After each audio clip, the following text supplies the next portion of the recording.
Hi friends, ಎಲ್ಲರಿಗೂ ನಮಸ್ಕಾರ. Colours Kannada ಜನಪ್ರಿಯ ಅಗ್ನಿಸಾಕ್ಷಿ ಧಾರಾವಾಹಿಯ ಇಂದಿನ ಕೌತುಕದ ಸಂಚಿಕೆ ನಿಮ್ಮೆಲ್ಲರಿಗೂ ಆತ್ಮೀಯ ಸ್ವಾಗತ.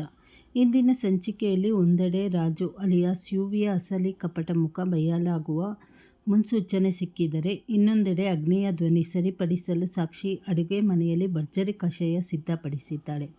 ಸಂಚಿಕೆ ಆರಂಭದಲ್ಲಿ ರಾಜು NGOನಲ್ಲಿ ಕೆಲಸ ಮಾಡುತ್ತಿದ್ದೆ ಎಂದು ಹೆಮ್ಮೆಯಿಂದ ಹೇಳಿಕೊಳ್ಳುವಾಗ ನಾರಾಯಣ್ಗೆ ಅವನ ನಡವಳಿಕೆ ಮೇಲೆ ತೀವ್ರ ಅನುಮಾನ ಶುರುವಾಗುತ್ತದೆ.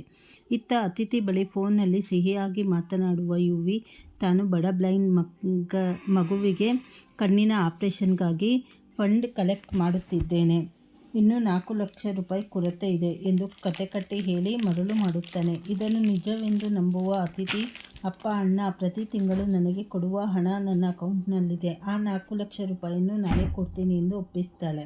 ಫೋನ್ ಕಟ್ ಮಾಡಿದ ಯುವಿ ದುಡ್ಡಿಗೋಸ್ಕರ, ಅತಿಥಿ ಮನಸ್ಸಿಗೋಸ್ಕರ ಸಾಕ್ಷಿ ಸಿಕ್ಕಿಬಿಟ್ಟರೆ ನಾನೇ ಈ ಜಗತ್ತಿನಲ್ಲಿ ಮೋಸ್ಟ್ ಹ್ಯಾಪಿನೆಸ್ ಪರ್ಸನ್ ಎಂದು ತನ್ನ ಕಪಟ ಆಸೆಯನ್ನು ವ್ಯಕ್ತಪಡಿಸ್ತಾನೆ.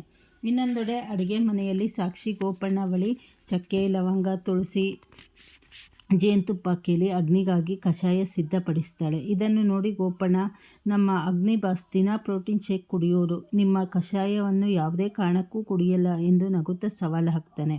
ಆದರೆ ಸಾಕ್ಷಿ, ಅಗ್ನಿ ಸರ್, ಗಂಟಲು ಸರಿ ಹೋಗಬೇಕು ಅಂದರೆ ಈ ಕಷಾಯ ಕುಡಿಯಲೇಬೇಕು, ನಾನು ಕುಡಿಯುವಂತೆ ಮಾಡೇ ಮಾಡ್ತೀನಿ ಎಂದು ಸವಾಲು ಸ್ವೀಕರಿಸ್ತಾಳೆ.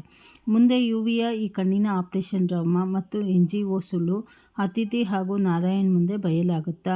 ಸಾಕ್ಷಿ ಮಾಡಿದ ಕಷಾಯವನ್ನು ಅಗ್ನಿ ಕುಡಿಯುತ್ತಾನಾ ಅಂತ ಹೇಳಿ ತಿಳಿಯಲು ಮುಂದಿನ ಸಂಚಿಕೆಗಳನ್ನು ನೋಡಿ. ಹಾಗೆ ನಿಮಗೆ ಹೊಸದಾಗಿ ಯಾರ್ಯಾರು ಚಾನಲ್ ನೋಡ್ತಾ ಇದ್ದೀರಾ, ಚಾನಲನ್ನು ಸಬ್ಸ್ಕ್ರೈಬ್ ಮಾಡ್ಕೊಳ್ಳಿ, ಲೈಕ್ ಮಾಡಿ, ಶೇರ್ ಮಾಡಿ, ಹಾಗೆ ಸಪೋರ್ಟ್ ಮಾಡಿ. ಧನ್ಯವಾದಗಳು.